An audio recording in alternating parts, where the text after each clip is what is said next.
Joining us now, former Sharing Plough CEO Fred Hassan, also sits on the board of Amgen. Fred, great to see you. Thanks so much for joining us. Is there any excuse, given the obvious circumstances, that the FDA is a couple of weeks behind the UK regulators? I think this was a race for a very dramatic product that could change the economies of countries around the world. It's very unusual for countries to compete for approving drugs. It's very unusual. But this is a very unusual time.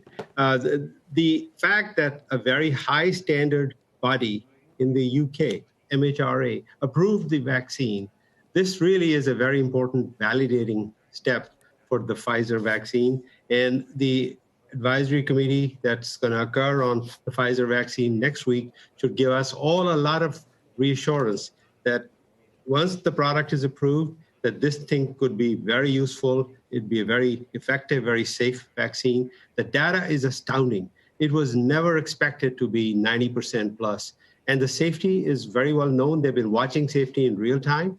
And it really is a remarkably very good product. So I certainly congratulate the UK government to be the first one. But the FDA is not far behind. And the European Union is not far behind either.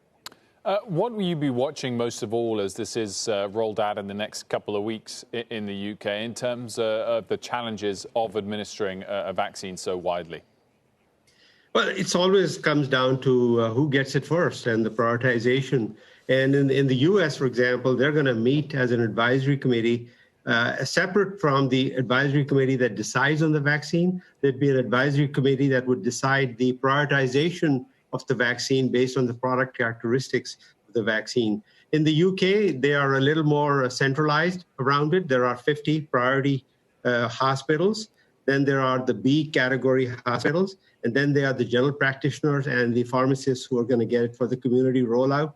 It'll be a very organized approach. About 22 million people in the UK are going to get this mRNA vaccine. I really congratulate the UK government to have the foresight, to lock in these contracts, because there is a scramble for the mRNA vaccine around the world.